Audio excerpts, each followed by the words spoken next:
Você já viu que muitas vezes o torneiro recebe uma ordem de serviço onde o desenho está faltando alguma medida. Aí ele vai ter que encontrar essa medida por conta própria. Mas não é só nos desenhos que esse tipo de problema pode acontecer. Em situações de reforma ou manutenção de máquinas, muitas vezes o mecânico encontra máquinas sem as placas que identifiquem suas RPMs.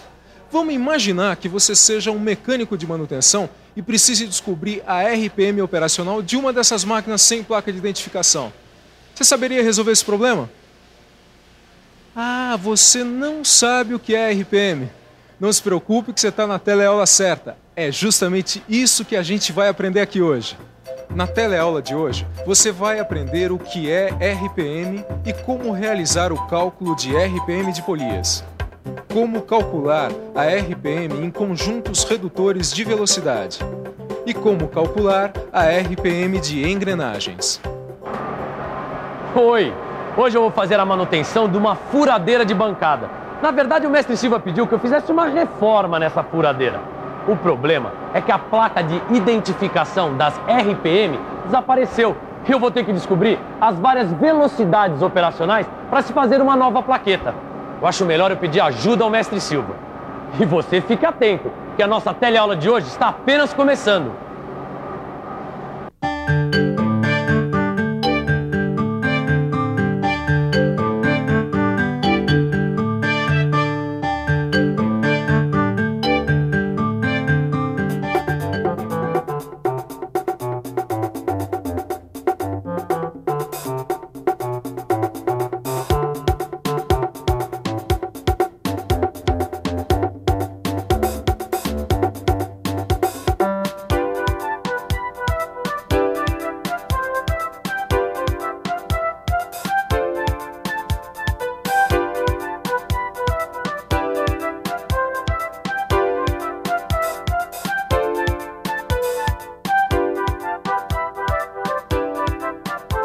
A velocidade dos motores de uma máquina é dada em RPM. E RPM é uma sigla que significa rotações por minuto, ou seja, o número de voltas que um eixo, uma polia ou uma engrenagem dão em um minuto. Na verdade, o termo correto que designa a grandeza medida em RPM é frequência, mas a palavra velocidade é a mais usada pelos profissionais na área de mecânica. E é essa palavra que nós vamos usar nessa teleaula. Os conjuntos formados por correias e polias ou os formados por engrenagens são os responsáveis pela transmissão da velocidade dos motores para as máquinas. Por favor, a velocidade dos motores varia de acordo com as máquinas? Bem, geralmente os motores possuem velocidades fixas, né? São esses conjuntos transmissores de velocidade que modificam a velocidade original do motor em função da necessidade operacional da máquina, né? Por exemplo, podemos ter um motor que gire a 600 RPM movimentando uma máquina que necessita de apenas 60 RPM. Como é possível isso? Por causa dos diversos tipos de combinações de polias e correias ou de engrenagens. Esses conjuntos modificam a relação de transmissão de velocidade entre o motor e as outras partes da máquina. E que tipos de combinações são essas? Para ficar mais claro, pense que a velocidade fornecida por um conjunto transmissor, como esse aqui, por exemplo, depende da relação entre os diâmetros das polias. Polias de diâmetros iguais transmitem para a máquina o mesmo número de RPM fornecidos pelo motor. Polias de tamanhos diferentes transmitem maior ou menor velocidade para a máquina.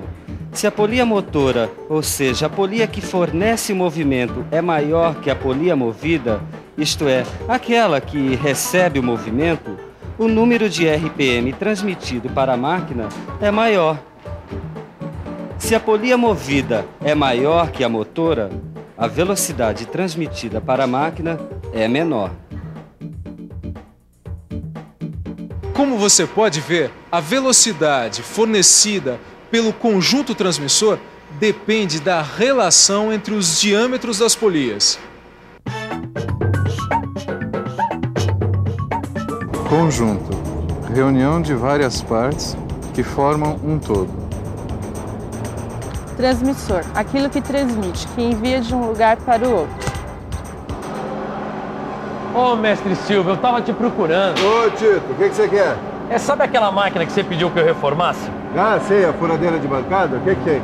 A placa que identifica a RPM desapareceu. Eu sei que eu preciso descobrir as velocidades operacionais dessa máquina para fazer uma nova plaqueta. Só que eu esqueci a fórmula. Eu já sei o que você quer. Olha aqui. Dá uma olhadinha. Essa relação matemática aqui expressa a relação entre as polias movidas e motoras. Nessa fórmula, N1 e N2 são as RPM das polias motora e movida, respectivamente. E D2 e D1 são os diâmetros das polias movida e motora. Ah, então é só aplicar essa fórmula para descobrir a velocidade das polias? Bom, primeiro você tem que analisar o conjunto de polias da máquina. Ah, por isso que eu pedi para um desenhista fazer um desenho do conjunto. Esse menino vai longe. Ah, quer dizer que a máquina tem 4 conjuntos de polias. São 4 conjuntos.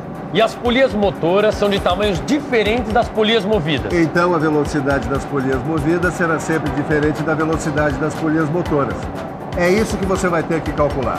N1 sobre N2 é igual a D2 sobre D1. Agora a gente tem que aplicar para o primeiro conjunto de polias aquela relação matemática que eu te mostrei. Os dados que você tem são a velocidade do motor e os diâmetros das polias motoras e movidas. Certo. Então é só substituir os valores na fórmula. Substituindo N1 por 600, D2 por 200 e D1 por 60, temos 600 sobre N2 é igual a 200 sobre 60. Ou N2 é igual a 600 vezes 60 sobre 200. Multiplicando dá 36.000 sobre 200, que dá 180. O primeiro conjunto tem 180 RPM. Puxa, utilizando essa fórmula até parece fácil chegar no resultado. Bom, então tenta aplicar essa fórmula a outro conjunto. Deixa eu ver. Vamos pensar um pouco? Vamos pensar um pouco. Bom, a fórmula eu já conheço. O que eu vou precisar agora é ver quais os dados disponíveis. Deixa eu ver direitinho.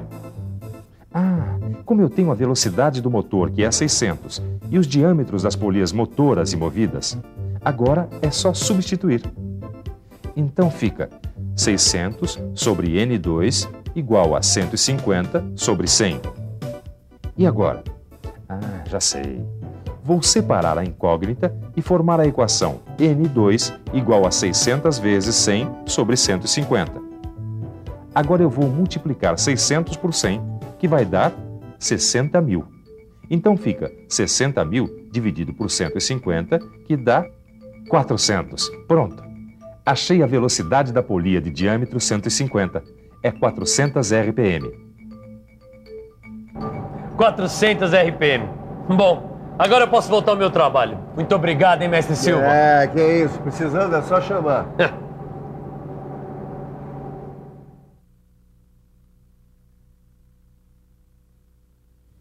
Oi, estou aqui resolvendo um problema. Um amigo meu tem um conjunto redutor de velocidade igual ao desse desenho aqui, ó. Esse conjunto, como você pode ver, abriga polias de tamanhos diferentes em 2 estágios. E ele quer saber qual a velocidade final desse redutor. Parece complicado por causa desses 2 estágios, mas o que é preciso fazer nesses casos é descobrir em cada estágio qual a polia motora e qual a polia movida. Depois que você descobrir isso, é só aplicar em cada estágio a fórmula que você já conhece.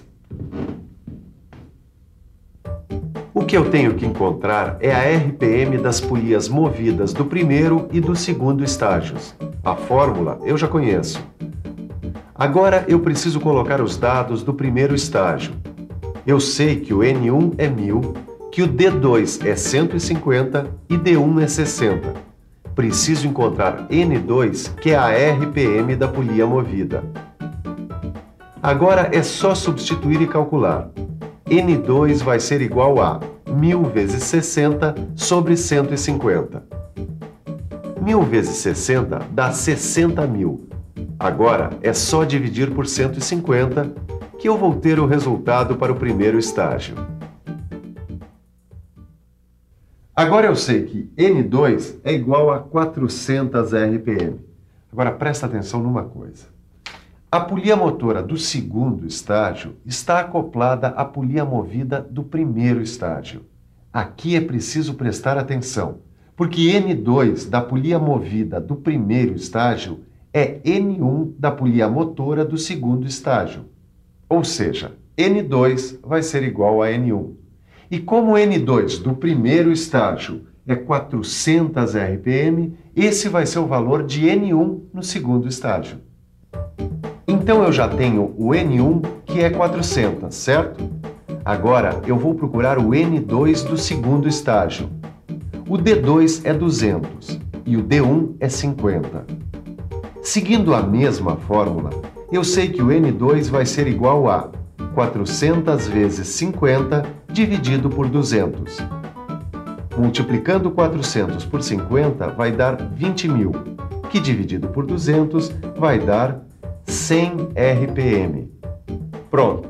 Agora eu já posso dizer para o meu amigo que a velocidade final do conjunto redutor de velocidade é de 100 RPM. E você já sabe que é dessa maneira que se aplica a fórmula em conjuntos de polias de 2 estágios. Além dos conjuntos de polias que você viu até agora, existem também outros conjuntos transmissores de velocidade formados por engrenagens, como esse daqui.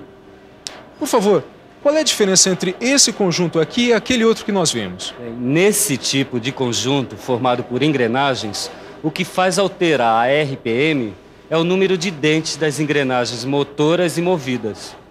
Mas e no caso de motores movidos por engrenagens, como é que fica a relação de velocidade?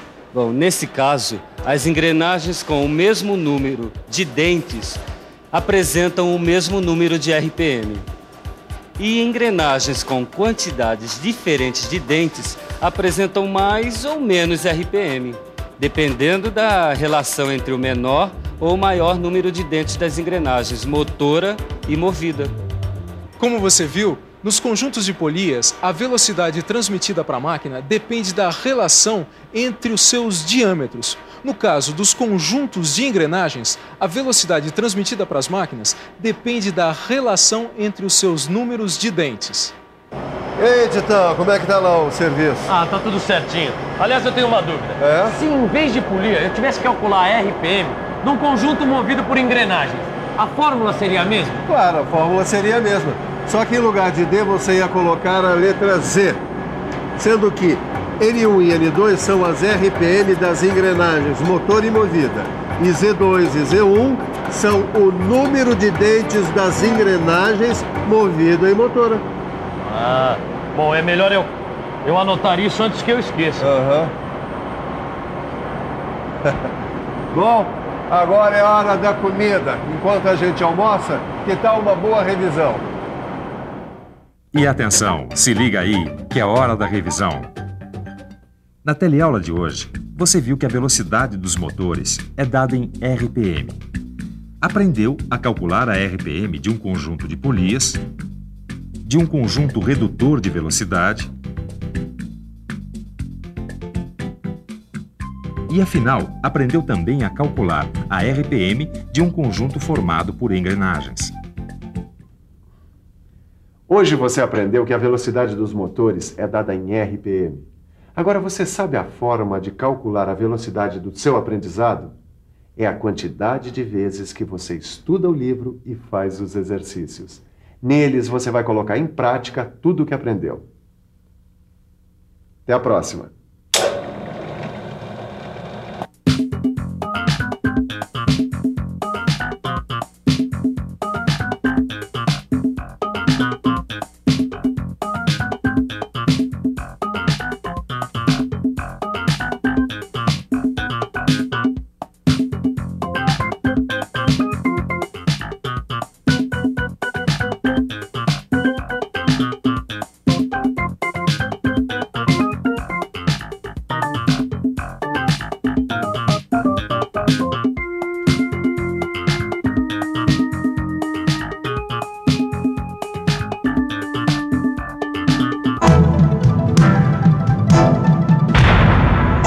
Telecurso 2000, um programa de educação do Sistema Fiesp e da Fundação Roberto Marinho.